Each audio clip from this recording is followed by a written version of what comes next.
예, 안녕하세요. 오늘 이 시간에는 깨침이 곧 정득이 되지 않는 이유가 무엇인지부터 살펴보겠습니다. 먼저 원문 보겠습니다. 점수자는 수호 본승이 여불무수나 무시습기를 졸란 돈제고로 의오이수하야 점은 공성하야 장량 성태하야 구구성승일세 고로운 점수야니 비어 해자가 초생지일에 재근 구족이 여타무이나 연이나 기력이 미충이라 파경세월하야사 방시성인이니라. 해석을 하겠습니다. 점수란 비록 본래의 성품이 부처와 다름이 없음을 깨달았으나 오랫동안 익혀온 습기를 갑자기 모두 없애기는 어렵다. 그러므로 깨달음에 의지하여 닦아 점차로 익히어 공이 이루어지고 오래오래 성인의 태를 길러서 성인이 되기 때문에 점수라고 한다. 비유하면 어린 아기가 처음 태어났을 때에 모든 기관이 갖추어 있음은 어른과 다르지 않지만 그 힘이 충실하지 못하므로 상당한 시간이 지나야 비로소 어른이 되는 것과 같다. 해설을 하겠습니다. 깨침이란 중생들이 본래부터 부처의 성품을 갖추고 있음을 확실하게 아는 것입니다. 그러나 자신이 알고 보니 중생이 아니라 부처였다는 사실을 확고하게 안다고 해서 그 순간부터 바로 부처가 되는 것은 아닙니다. 비유를 들자면 어떤 사람이 담배의 해로움을 절실하게 느끼고 마침내 금연을 결심하고 담배를 끊었다고 합시다.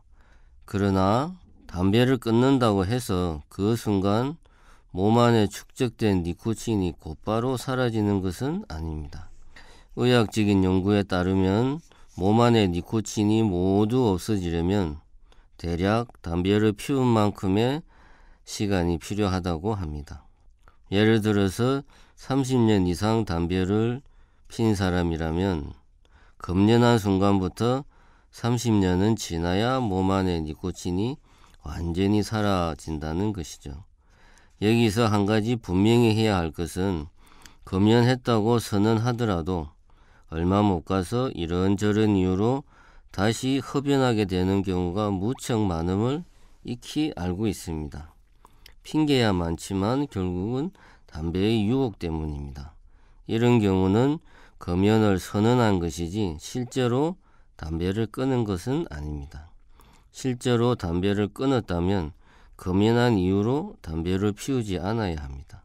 확고하게 금연하겠다는 마음이 선 것은 흡연하고 싶은 욕구가 완전히 사라지지는 않았다 하더라도 담배의 폐해를 너무나 절실하게 느낀 나머지 담배를 혐오하는 마음이 커서 다시는 절대로 담배를 피지 않는 것입니다.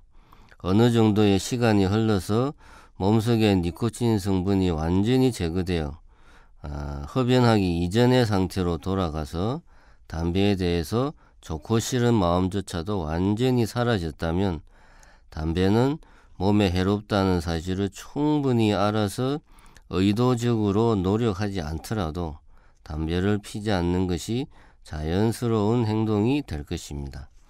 이렇듯 금연하더라도 몸 안에 니코틴이 완전히 사라지지 않는 것처럼 깨치더라도 이전까지 익혀온 습기가 남아있다면 점차적인 닦음이 요청되는 것이며 이것이 도노 점수입니다. 만약 습기가 완전히 사라져서 더 닦을 것이 없다면 도노 돈수입니다. 보조스님의 말씀에 따르자면 깨달음에 의지하여 수행하고 완전한 정덕에 이른 상태가 도노 돈수입니다. 이렇게 깨침, 수행, 정덕의 과정으로 이해하면 혼동의 여지가 없습니다. 정덕을 완전한 깨침 혹은 진정한 깨달음으로 이해한다면 깨침 이후에는 별도의 수행이 필요 없습니다. 그러나 깨침과 정덕을 나누어 생각한다면 깨침 이후에 오히려 깨달음에 의지한 점차적인 수행이 필요한 것입니다. 이런 관점에서 깨침은 완전한 구경각을 향한 흔들림 없는 확고한 믿음이며, 그래서 수행의 올바른 방향과 선명한 비전을 제공하는 것입니다. 이것이 곧 의오이수, 즉 깨달음에 의지하여 수행하라는 가르침의 의미인 것입니다. 그렇다면 습기란 무엇이며 어떻게 해서 쌓이는 것일까요? 앞에 흡연의 비유를 다시 들자면 습기는 니코틴에 해당합니다. 습기는 업장입니다. 업장이란 업은 업인데 장애가 되는 업입니다. 무엇에 장애가 되는가 하면 수행에 장애가 되는 업입니다. 장애가 되기 때문에 수행을 힘들게 합니다. 수행을 힘들게 하니까 저절로 없어지는 것이 아니고 애써 힘써 노력해서 없애야 합니다.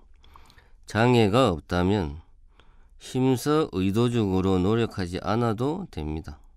의도적으로 힘써 노력하는 것이 수행이므로 업장이 없다면 수행도 없습니다. 업이란 행위입니다. 내가 하는 행위입니다. 행동은 몸으로 움직이는 것뿐만 아니라 입으로 말하는 것, 마음속으로 생각하는 것까지 모두 포괄합니다. 몸으로 행동하고 입으로 말하려면 당연히 마음속으로 생각을 해야 합니다. 무명에 휩싸인 중생들은 항상 뭔가가 있어서 그것이 보고 듣고 말하고 느끼고 행동한다고 생각합니다. 그것이 바로 나입니다. 내가 보고 듣고 말하고 느끼고 생각하는 바로 그 행동이 업입니다. 이렇게 내가 보고 듣고 느끼는 데서 또 다른 생각이 일어납니다. 이런 과정이 반복되고 축적되어서 새로운 생각들이 만들어지는 것입니다. 이렇게 끊임없이 형성되고 다시 움직이는 것이 업입니다. 업은 일상생활 속에서 끊임없이 자기를 형성해 갑니다. 그러므로 습기는 업의 기운이 쌓인 것으로 바로 내가 생각하는 나 자신, 나의 성격, 나의 습관, 나의 체질을 말합니다. 다음 원문을 읽어보겠습니다. 문하되 작하방편하야사 일념 회기하야 변오 자승하리고. 묻되 무슨 방법으로 한 생각 기틀을 돌려 자성을 깨치겠습니까? 네, 이것은 네 번째 질문이 되겠습니다. 한마디로 깨치기 위한 방법을 묻는 질문입니다.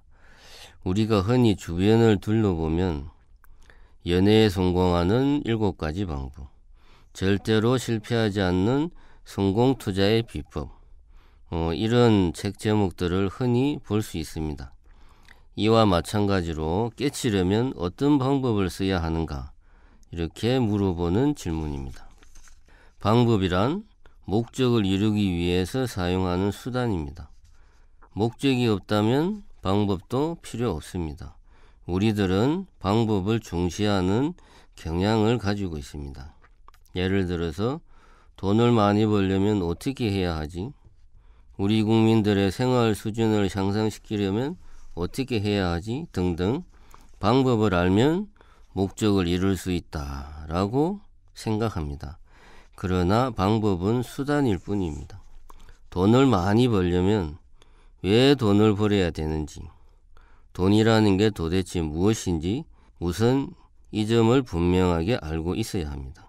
그리고 돈을 벌겠다는 확고한 의지와 열정이 있어야 합니다. 뚜렷한 철학과 뜨거운 열정이 있어야 다양한 방법들이 비로소 의미가 있습니다. 다이어트를 하겠다라고 다짐을 하고 헬스장 1년 회원권을 끊어놓고서 가지 않으면 아무 소용이 없습니다. 효과적인 방법만 찾는 것은 마치 헬스장 1년 회원권을 끊어놓고 다이어트를 다 한 것처럼 흡족해 하는 것과 마찬가지입니다. 미혹한 중생의 세계에서도 목적을 이루기 위해서 방법만을 능사로 여기는 사고방식은 목적을 이루는데 방해되기 십상입니다. 목적을 이루고자 하는 대상의 특성을 충분히 이해하면 올바르고 효과적인 방법을 찾는 것은 그렇게 어렵지 않습니다.